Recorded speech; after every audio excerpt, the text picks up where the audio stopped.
Today, we are going to be talking about the pilot of the new Star Trek Discovery show, The Tick, and Manhunt Unabomber, so stay tuned.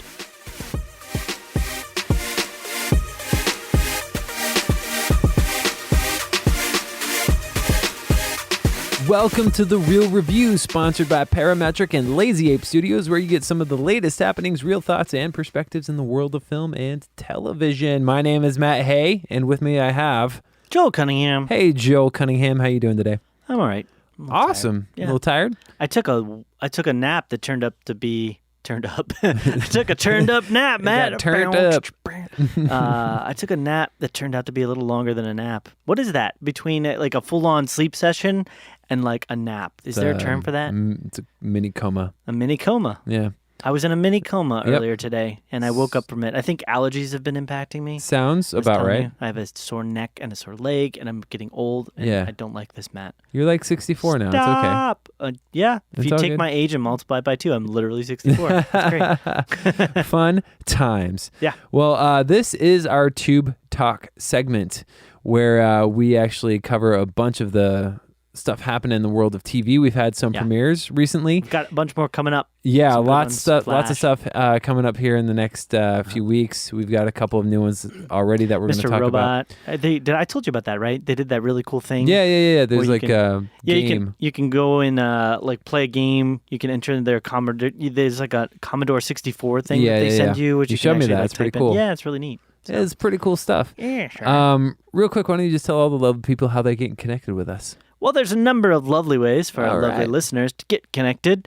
I think some of the best ways are Facebook, which is facebook.com Totally. /Real Review Media. Yep. And then you can also check out our website, which is realreviewmedia.com. Get signed up for the newsletter. And then additionally, we have Twitter and Instagram, the Insta, which is both at Real Review Media. And then, as always, we love to hear from you, our listeners. We love to hear about television shows and your thoughts on the shows that we're talking about and films and everything. So definitely email us at realreviewmedia@gmail.com. True. Love to hear some of that. Story. True Some story. of it. Not all of Yeah. it. So, a couple things here. So we actually both got to watch one of the new shows that premiered over the last week and a half or so. Yep. And we want to talk about it today. And we haven't actually talked about this yet. We're kind of saving our thoughts about it a little bit until right now. So, and that show that we both watched, I want to talk about first is Star Trek Discovery. So let me break it down for you real quick. 10 years before Kirk, Spock, and the Enterprise, the USS Discovery discovers new worlds and life forms as one Starfleet officer learns to understand all things alien. Created by Brian Fuller. Does it actually say that? Yeah. All things alien. Yep. One thing I found is that 2017. IMDb synopsis are never actually fully correct. Right. They're off somehow. We're discovering all things alien here on Right. Star Trek. So Great stuff. it stars Sonequa Martin Green, who we know as Sasha from The Walking Dead.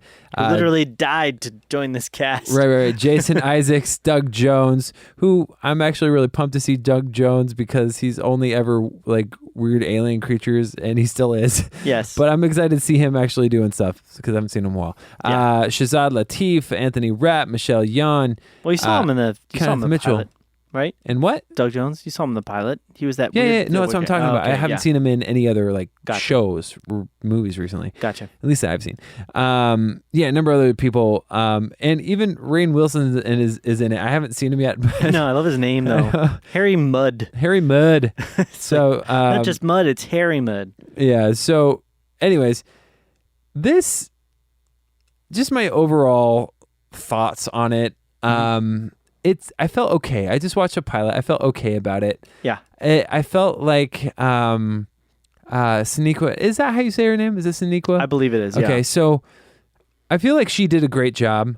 I actually liked up until the end. I liked her captain better, played by Yeon. Yeah. Michelle Yeoh, and I liked her the most. But Sonequa I liked, and there was a point at the end where I even said it in my head. I was like, oh, she's kind of pulling like a Jack Bauer would on a 24, which means she's, in order to save or for the greater good, I'm going to go do something that might be somewhat, mean or terrible to people I know and care about. Yeah. Yeah. And I was like, oh, it's kind of Jack Bauer-ish, but the show in itself, you're just trying to get used to this world environment, this universe, I guess. And I just felt okay about it. I felt like it was lacking something. Maybe I'll get a little bit more out of it. They spent a lot of time with the Klingons. Yeah, I love this image. Look at that. It's just the two Klingons going, ha! Right. So there's a lot of time spent with the Klingons. And I get it because they kind of set it up at a cliffhanger at the end of the first one. Right. So I've seen the first 2 episodes. Oh, okay. Because there's 2 out now. The pilot, this is what I would really say about these first couple episodes is it's a setup. So one, they're doing something that's a little bit different with this series is in most Star Treks, each episode is very individual. Self-contained. Yeah, it's a very self-contained episode that, the relationships kind of move forward maybe a little bit. There might be minor character shifts and changes, but for the most part, each episode sort of has its own self-contained story. And they might have like a 2-part episode every once in a while. It's like a big deal. Right. This story is serialized in the sense that it is ongoing. Right.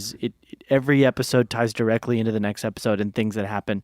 So it's more like a filmic type show. Okay. It's more like that. Well, and if you think about it too, I mean, a lot of shows that do that now these days that aren't technically serialized will have like a reoccurring theme as like their main big episodes, and everything else is considered, the single episodic as filler almost. Right. And so most shows, unless they're completely, in front of a live studio audience type things nowadays, even do better job at moving every episode forward, even though there will be a self-contained story within it. Right. This show is not like that at all. Every episode is very much tied to the next episode, and the events all move forward. And I would say specifically these first 2 episodes, it's kind of tough that you haven't seen the second episode because these first 2 episodes really, from what I can tell, are the setup. Yeah. The first 2 episodes, you're not even on the Star Trek, like the Discovery, which is the ship that they end up on is the Discovery. They're not even on it. You haven't even met your main captain for the Discovery. Okay. Like all of this. So that ship that they were on was not. Oh, that was the Europa, wasn't it? Right. Okay, so the whole thing is an extended sort of pre-story that introduces you to Sonequa and the events that transpire to get her where she's at and where the Empire is at. Yeah. That being said, Makes it sound Star Wars-y. Yeah, sorry, the whatever the Federation. Whatever. Yeah, I'm not a big Star Trek guy, so I will just say that now. But I'm not anti-Trek. I'm not like an anti-Trekkie. I just haven't watched a ton of it. I've watched a few of the movies, most of the original films. But so the thing that kind of I didn't like about it at the same time was I really felt like they spent too much time setting up the world and the universe and the stories. Like you said, they spent a ton of time with the Klingons, and there's stuff that happens in the second episode. So the second episode is where most of the action happens. It's where the big fights break out. It's where the battle between the Klingons and the Federation really takes place. It's where people start dying. Right. So the first episode is set up for the second episode, and then the first and the second are set up for the series as a whole. Which is interesting because I only think there's like 15 episodes this whole season. Right. And I was very surprised that they played it that way. And I think it really did. I think that was one of the main problems I had. It felt kind of slow. The pacing of it just felt a little like, okay, like what now? Where are we going? Like what? And I didn't need that much time to get into Sonequa's character.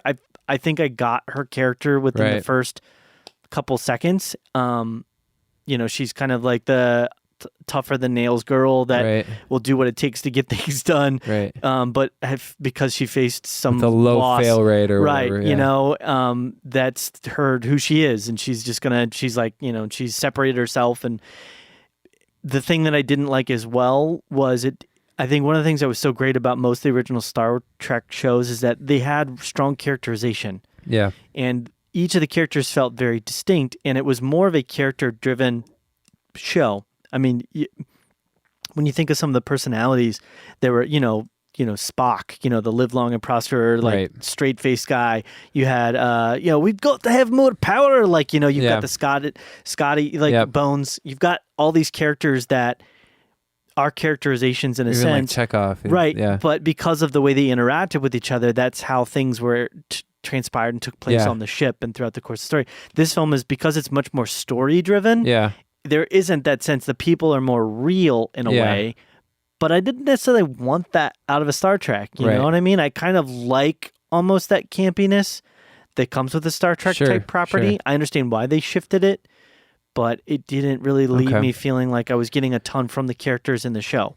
You know, and the only character you really get a strong sense of backstory at this point is Sonequa, as well as Michelle, but because of events in the second episode, which I won't talk about, spoilers though, she's not going to be anywhere else in the rest of the show except for maybe a few minor times. You might see her here and there for like things. So we do ruin things in this in Tube Talk, so I'm not really concerned about spoilers. Just so you guys know, we do spoil things in Tube Talk. The one thing that I would say is, the one thing that bothered me about the first episode is how quickly she went from like this genetic mutation burn to like being completely healed. Yeah. Like I was like, it was like one scene to the next. It's like, oh, I'm all better now. I was like, wait, didn't she just get like, okay, that was weird. Correct. Other thing is, one thing I love Doug Jones and what he does is Saru, but I don't know if this is the direction they're going. He has this weird take where he acts almost Vulcan. Yeah. Kind of in a way that Spock, like Zachary Quinto did in the newer iterations. Mm-hmm. He has that same, like, the way that he interacts, but also he's got a little bit like that quirky genius like hinge that Sheldon does from like Big Bang Theory. Yeah. It's really weird. It's a really weird he's combination. He's like that, but he lacks confidence at times. Right. Like at key moments. He's probably out of everybody the second most developed character. As far as the characterization, got that quirkiness and that characterization that you're talking about. But like a good example, and I know that they're Klingon, so they're pretty much all going to be one note. But like every single Klingon, the only reason I can tell them a different is because of the way they slightly look. Yeah, you know. But they all pretty much have the exact same way of acting, and it feels that way with a lot of the characters too. They do have maybe a different look or a different accent or something, but their personalities are pretty much all exactly the same. They all are kind of intelligent, you know, strong-willed at times, you know, want to do what's right for the Federation, but, you know, kind of characters, you know, there's some minor differences between them, but it's like you need like the stupid guy and you need like the, you know, the comic relief, the brash comic relief guy or girl, you know, like you need some of that in there mixed in to really fill out, because people are different. You know, we do our podcast on the basis of who we are differently as people. Right. And so I was hoping for that. And you don't get it. And you're seeing a bit of, so this one is for sure, the critic ratings are higher than overall fan ratings. I mean, it's still considered like fresh on both. Yep. We got like a 66 on Rotten Tomatoes like that, but we're also only 2 episodes in. Yeah. This is difficult, I think, for some people to watch, which we talked about this. So CBS decided they were going to do something very odd here and put this behind a paywall. Which is interesting. So you can only the first episode you can see. So you can only watch this on CBS All Access, right? Which is interesting because and then after the first episode, you have to pay for that access. CBS All Access is just CBS, right? And their properties. And here's a problem with that. When you have a service like Netflix or Amazon or Hulu, they have all sorts of content from all different avenues, mediums and channels and theaters and, you know, movies and CBS is just CBS. So like they're banking on, let's try and make some money just on this because this is the only thing that we have right now. Well, they've been talking about that. They've been talking about a lot of the major networks, because people are slowly shifting away from cable, that a lot of the networks are going to be going towards their own paywall type system. Disney is. Now we have CBS. So Cartoon Network also has one of that, but you can get access through like Dish or something like that, I think. So we're seeing them slowly move in that direction. It's weird that they would do it with this one. You would think that this would be one that they would actually put on the network. Super interesting. And then maybe do like an early release thing, like you can get it like a day early on CBS All Access or something. I don't know. But I think it's going to really cut back on the overall amount of people that are going to watch this unless they can eventually find it on like a Netflix. Do you know how much it costs? I don't. But I will say that was one of the positive things for the show for sure. The visuals and the cinematography were pretty much some of the best we've seen. I did feel like Star Trek. I did feel like it was very J.J. Abrams at times. I mean, they did better with the lens flare. There wasn't as much lens flare, but there was definitely like a blowout of a lot of the lights. There was a lot of Dutch angles, which J.J. Abrams is kind of known for at times, and people like running by with but it felt toned down. Yeah, for sure. Yeah. Were you looking up costs? Yeah, I was trying to find the cost of it. I couldn't find it, but so overall, my sense is like, okay. I mean, it didn't do anything much for me. The story, I don't really, because it was so driven around Sonequa's character and everything that she's been through, and so driven around the Klingons. I really don't know anything about. I mean, we've seen so much Star Trek, but like the universe as it is right now, the political status, the rest of the characters, the driving forces behind any of the other characters for the most part. So I don't know. I'm not there. There wasn't a lot left for me to really look forward to in coming episodes, except for the really cool visuals and the good action. Yeah, the visuals were pretty sweet. There was a scene at the very beginning with like this alien planet, desert planet, like Jakku that they were walking. Which on. I thought that was kind of stupid, though. The whole like that they formed. Right. So the symbol. Since when did they ever look out the windows of their ships and go, "Oh, look at that"? I mean, they ended up doing that, but. I don't know. So the big thing with that is they had these aliens that were on that planet. I thought that looked really good. That was a CG alien. I was like, that's pretty good looking CG. Which they were pointless to be there though, because you never see they like set that up as almost like this action thing that they were going to have to fight them, but they they don't really fight at all. So anyways, that kind of, I guess if I were to rate it, it was okay. So I would just give it like a 71 is maybe what I would give it. I would say because of the second episode being what it was, I would definitely encourage you, if you get a chance to check out that second episode. That I think if you put the two together as one, it's much better. Okay. I would give it a B-. All right. Okay. I will keep watching at the moment to find out how things change when they bring in Jason Isaacs, who's like the captain of the Discovery, and I think we get a sense of like the real cast that's going to move forward. And I like to give most shows like at least 3 episodes. Yeah, for sure. So I'm going to keep watching for that reason. Cool. But I wish they'd done a bit more. Yeah, next episode airs Sunday, I think. Yeah. But yeah, very cool. All right, so moving on, this next show is not a show that you've had a chance to watch, but surprise. Right. But it's a show that I decided to check out because of the reviews that I've been hearing about it. Yeah, I do want to check it out. I am very interested. They had this all over the place at Comic-Con this year. Right. So what I'm talking about is The Tick. Now, The Tick, we've seen some different iterations. There's an animated series. There's another one with Patrick Warburton. And I really love Patrick Warburton. I never watched watched that show. But this go around, it's a little bit different. It's getting great reviews. And I wanted to see what it was all about. So it's on Amazon Prime. And here's a synopsis. So in a world where superheroes have been real for decades, on account with no superpowers comes to realize that his city is owned by a supervillain. As he struggles to uncover the conspiracy, he falls in league with a strange blue superhero. Created by Ben Udland. Stars. It's kind of like, I mean, it's almost like Kick-Ass. It's almost like The Incredibles. Right. But in a more tongue-in-cheek kind of sitcom-y it's kind of way. And I'll talk about that in a second. Kind of, I have some like conflicting feelings about it. It stars Peter Serafinowicz. Nice. Nailed it. Yeah, who actually I think does a really good job. Griffin Newman, Valerie Serafinowicz. Okay, and then Valerie Curry. So first of all, Valerie Curry, I don't know if I recognize her or not. She plays Dot. In this show, she looks like a really young Naomi Watts. Really? It's really interesting. She's good. Anyways, so what's really interesting about the show, it kind of starts off almost with this like satirical element to it, where it's like, we're in a world of superheroes and there's a superhero. There's some funny lines thrown out there, and she but then look like Naomi Watts. But at the same time, what happens is there's almost this like dramatic backstory playing that's kind of serious with like the main character. Yeah, and his name's Arthur, and then they throw in these little like comedy bits and like just this outrageousness that the Tick provides, and it doesn't blend well yet to me. And I watched the first 2 episodes, and there's moments where I've kind of chuckled a little bit, but I'm having a hard time getting that balance and making it feel like it's a cohesive show. And I'm right now, maybe I have to give it more time, and I probably will, but because the episodes are only like 26 minutes long, and I feel like maybe I just need to watch more in order to finally grasp what everybody's really liking about it. Yeah.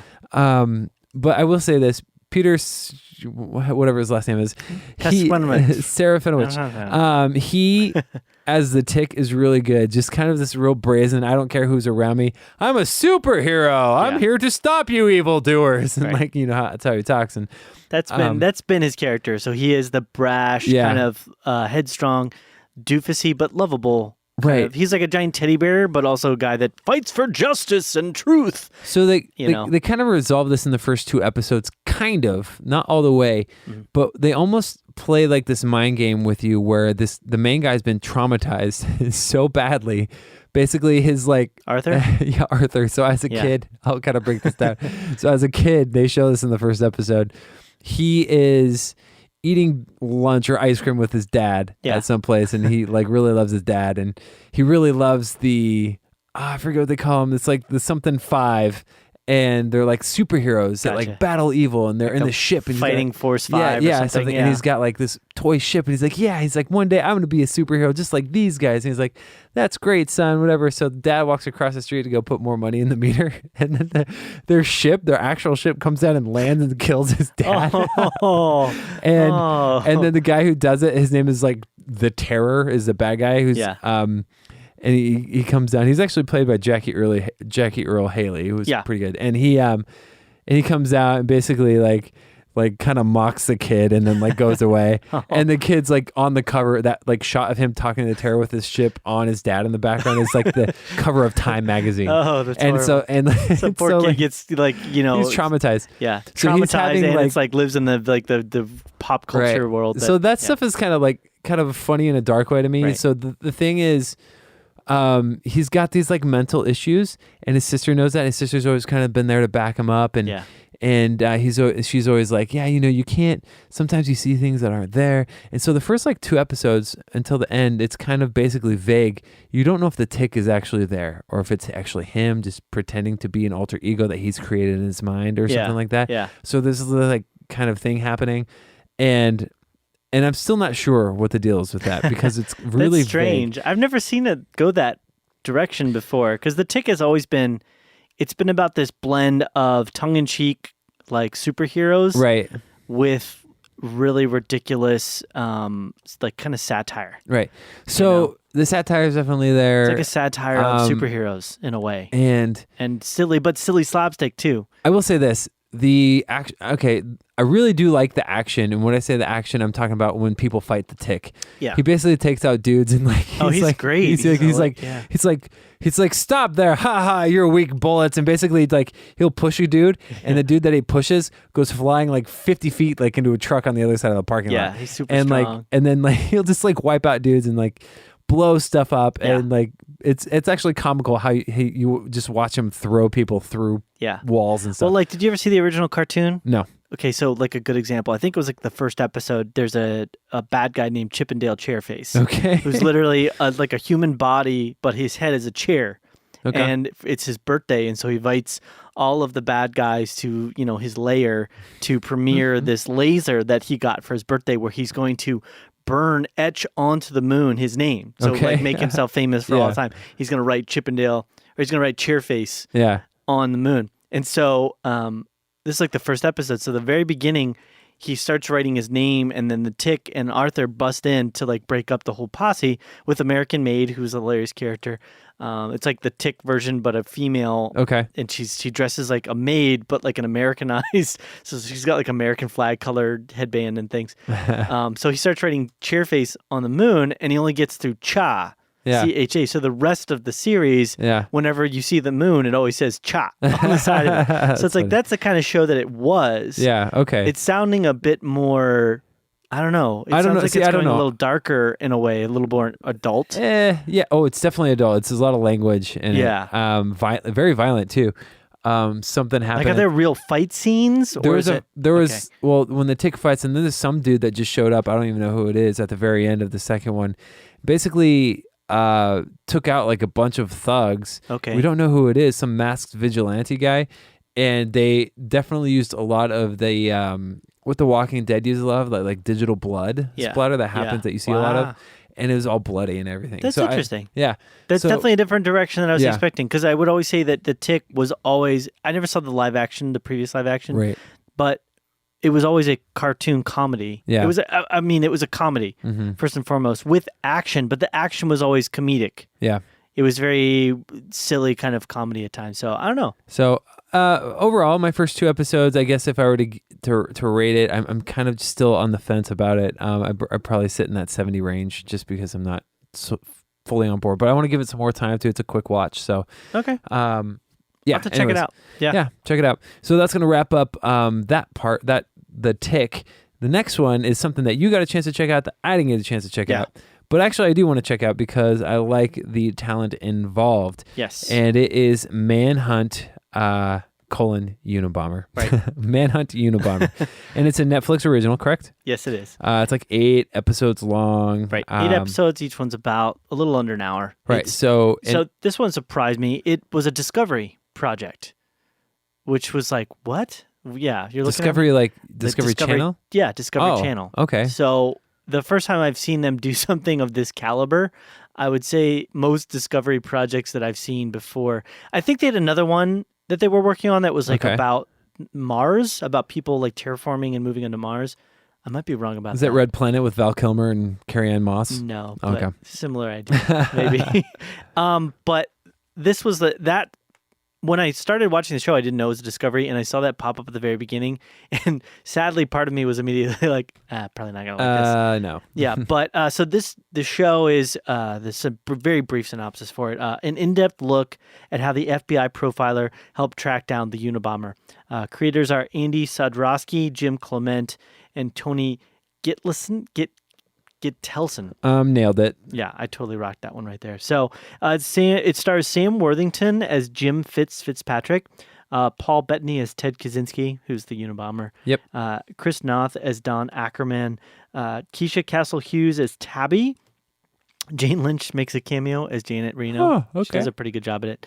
Mark Duplass. You've got a pretty good, I would say the biggest cast in there really are Sam Worthington, Paul Bettany, and they're fighting off throughout the course of this show. So the whole idea is, I don't know if you were aware much of everything that was going on with the Unabomber. I thought you were about to say born. I'm like, no. right. Like, I don't know if you were, I know you were born, but if you were like following or aware much of the Unabomber, but I knew bits and pieces. I mean, I knew that there was this guy called the Unabomber that was mailing explosive packages to people, and I had been told by my mom probably a bazillion times, if you ever get a package and you don't know who it's from, don't open it, and like all this other stuff, which I was always like, man, why would they send us a bomb? Like, so I didn't know a lot about the Unabomber, though. Yeah.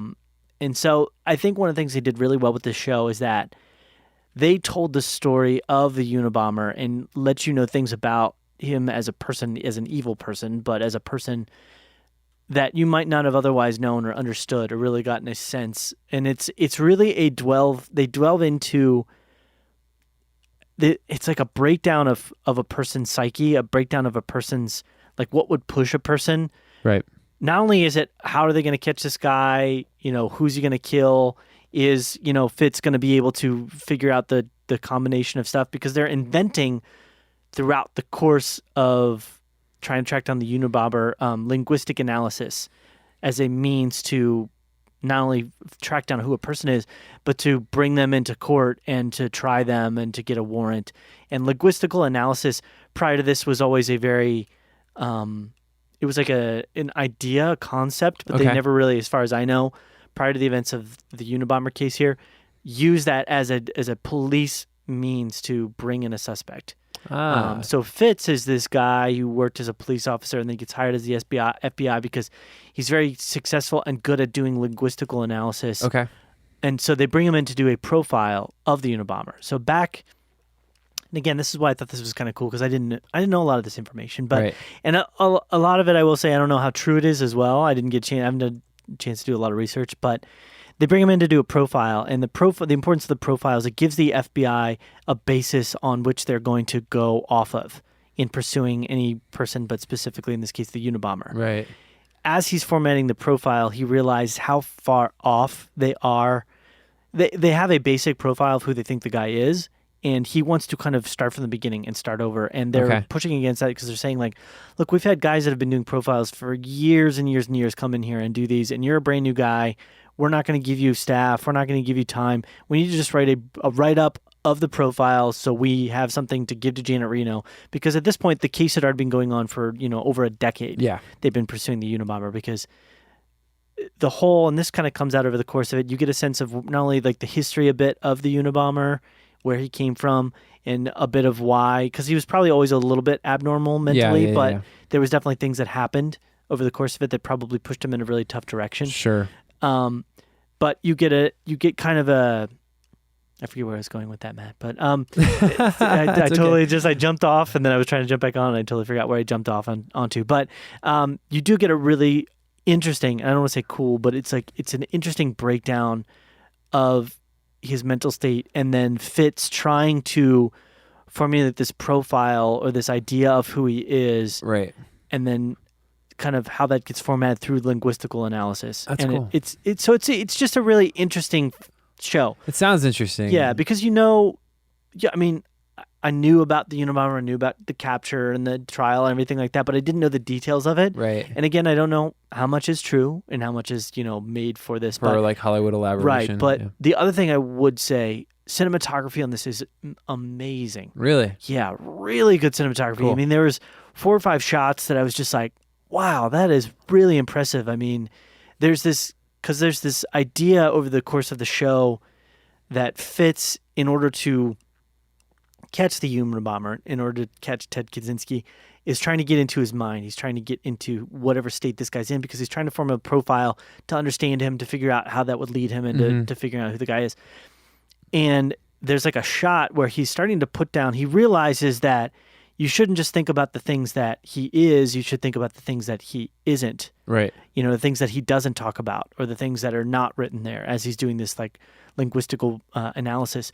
And so he writes down like all these things on the board, and it's just a shot of like him being at the center of all the things on the board in this open space that he's saying, like that's Ted Kaczynski in the center. Yeah. And the way that the shot kind of like comes out, like the way that it just moves backward. Right. He's like in the center of the board, and this is empty space where he kind of fills. And so it's showing you that like he's kind of putting himself in that mindset at the same time as he's sort of slowly slipping into Ted Kaczynski's mindset. Yeah. And so it's just like, I was like, whoa, that's really cool. And there's like a bunch of shots like that are just really impactful and awesome. Interesting. And the way it plays out is good too. They did it really well where they jump forward, they jump back, they start in the future and then they jump to the past, showing the trial or showing him doing this whole linguistical analysis, and then they jump way into the past to tell you about Ted Kaczynski when he was a kid.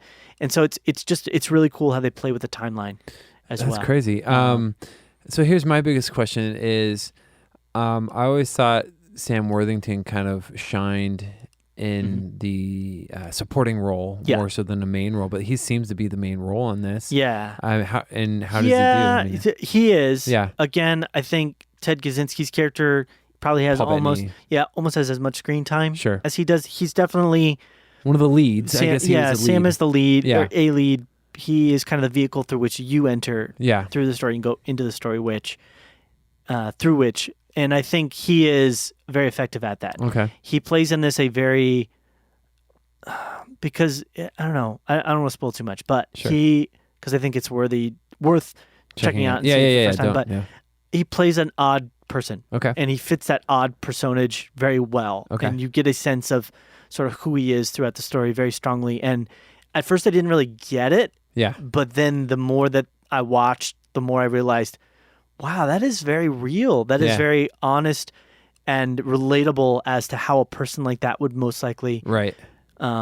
Because there's insecurities and there's pride that's mixed up in who he is at the same time as he's trying to kind of invent this brand new idea of linguistical analysis and bring that in an organization where there is a lot of ego and there's a lot of pride and red tape. And then at the same time, he starts to understand and see a lot of the points that Ted Kaczynski's kind of making. Yeah. Because of just who he is. And so it's a tight rope to walk. And I think he walked it very well. Oh, cool. Very interestingly. Very cool. So I don't want to say too much more. Okay. But I give this one an A. That's awesome. Yeah. I want to check it out. I'm interested in hearing. Yeah, it's only 8 episodes. I don't know if they did the whole Manhunt Unabomber thing because they're going to do like a Manhunt something else, like an anthology. Right. I haven't seen anything about that yet. This is a very new series. I think it just finished airing like earlier this month or last month. Right. And so, so it's brand new. So maybe the success of this, it's getting very good ratings. Yeah. A lot of people really like it. I would definitely encourage all the listeners, check it out. Cool. I think you'll like it. Yeah. If you like sort of those, criminal, ongoing, but not like, individual episodes, like sort of ongoing stories, this is a good one to check out. Nice. Good to hear. Well, cool. Yeah, that's awesome. I'll check it out. And that's going to actually wrap it up for today's episode of Tube Talk. Wrap it up. And thanks for tuning in, guys. And I guess, I don't know, is there anything else you want to add to what we have going on? I mean, other than you can reach us on our social media, Facebook. Yeah, I will say this too. Last thing, I meant to mention this about the Manhunt Unabomber. I think the one thing I wish they didn't do, I felt like they almost tried to make you feel bad for the Unabomber. Oh, really? And I felt like that was a bit... manipulate that way. Yeah, because, I mean, they're almost like, oh, look at this horrible stuff, and it just didn't feel warranted. But that's it. I gotcha. But yeah, I mean, definitely connect to us on social Facebook, media. Instagram, Twitter, at Real I was just Review thinking Media. about it. I was like, what did I forget? I feel like I forgot to say something. It's okay. RealReviewMedia.com, RealReviewMedia@gmail.com for email. Yeah, connect with us. Let us know what's up if you've seen any of those shows. Or if you're really into The Tick or Star Trek Discovery, because I wasn't fully on board either of those. But it's just, it's all good. Yeah, all right. Anything else you can think of? Nope. Cool. Well, it's been real. It's been real.